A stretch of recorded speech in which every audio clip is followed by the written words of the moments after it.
Nurse Thompson, I'm pleased to be here. Thank you. Thanks.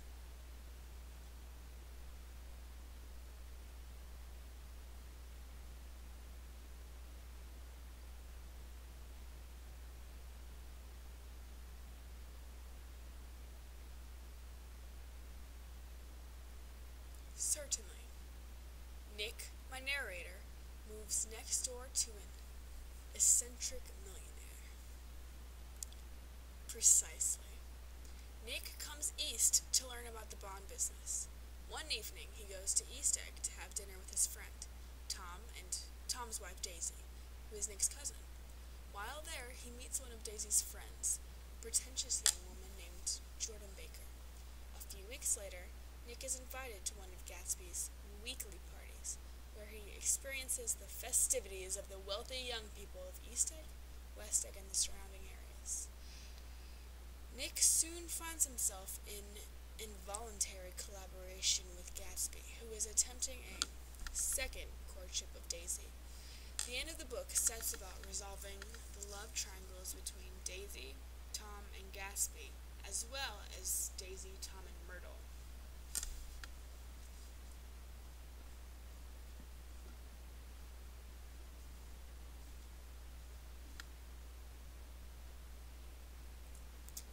Well, Dick, when I was writing The Great Gatsby, I incorporated different layers of literary elements for my more educated and knowledgeable readers. Comprehension of all of the symbolism and themes requires serious thought.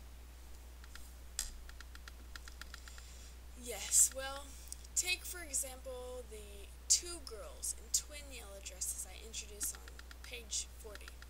When Gatsby bestows a generous gift of a new dress to one of them, the two girls are confused and so preoccupied with the idea of material possession and themselves, they find themselves more suspicious than grateful. They accuse him of being a spy, even a murderer. They represent the views of the society of the 1920s upper class. We take advantage of our good fortune and feel entitled where we should feel gracious.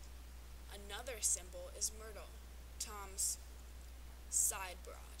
She takes advantage of her husband as well as Tom, putting her own desires and passions ahead of her poor, loyal husband's feelings, and she uses Tom and his money to fulfill her own fantasies of wealth and popularity.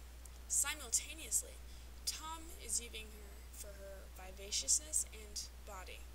The self-involvedness of these characters reflects the concerns of our 1920s society. Your assumption is correct, Dick. Even though the end of the book reveals how Gatsby's wealth and power is built on a platform of shaky fallacies, Nick admires him as being a man motivated by love, rather than the selfish desires of his peers. Daisy. Well, to Gatsby, Daisy is more of an obsession than an attraction. The Buchanan's house is visible from Gatsby's window. The water between their houses in East Egg and West Egg contributes to Daisy's appearance of a siren who draws Gatsby in and refuses to let him go. Unlike the other, more shallow women of her time, Daisy's just a poor little rich girl who yearns more for affection than wealth. She is desperate to be loved, as much and by as many as possible. Listen, Nick. Let me tell you about what I said when she was born. Would you like to hear? Very much so. It'll show you how I've gotten to feel about things. Well, she was less than an hour old and Tom was God knows where. I woke up out of the ether with an utterly abandoned feeling, and I asked the nurse right away if it was a boy or a girl. She told me it was a girl, and so I turned my head away and I wept. "All right," I said. "I'm glad it's a girl, and I hope she'll be a fool. That's the best thing a girl can be in this world. A beautiful little fool.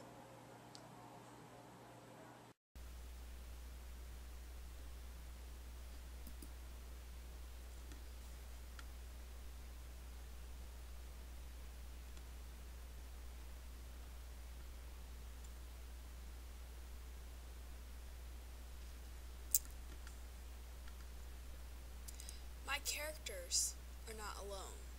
If you've already read The Great Gatsby, you will recall the parties thrown by our favorite millionaire.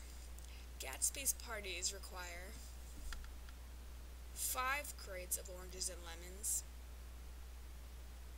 as well as buffet tables garnished with glistening oysters, spiced baked hams crowded against salads of harlequin designs, and pastry pigs and turkeys bewitched to a dark gold.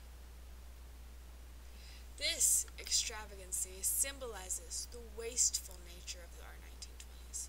Prosperity leads to carelessness, my good man.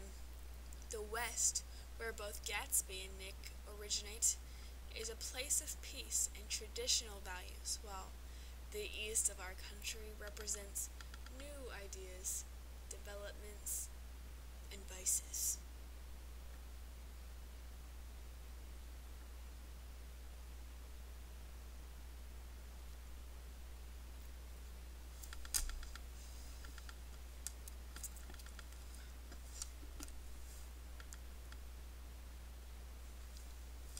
Brain!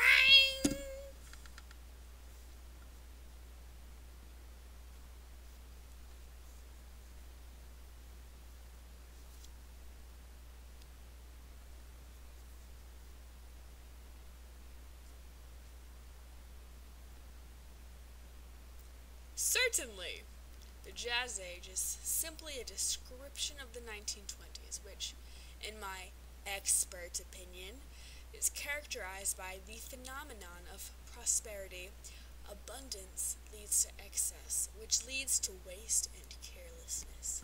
And carelessness is very dangerous, for without care, where is your motivation? This mindset is the theme behind my book. Brain!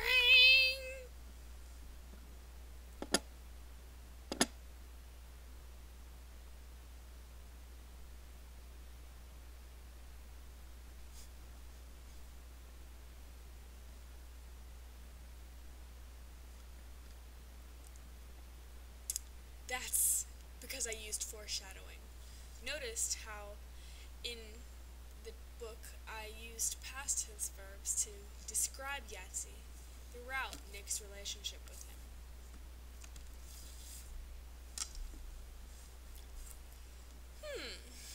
I really used dramatic, situational, and verbal.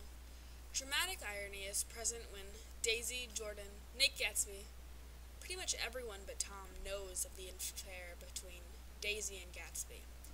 Situational irony better describes Daisy's choice to be with Tom, contrary to what I wanted the readers to predict. Lastly, I use verbal irony in my character's dialogue.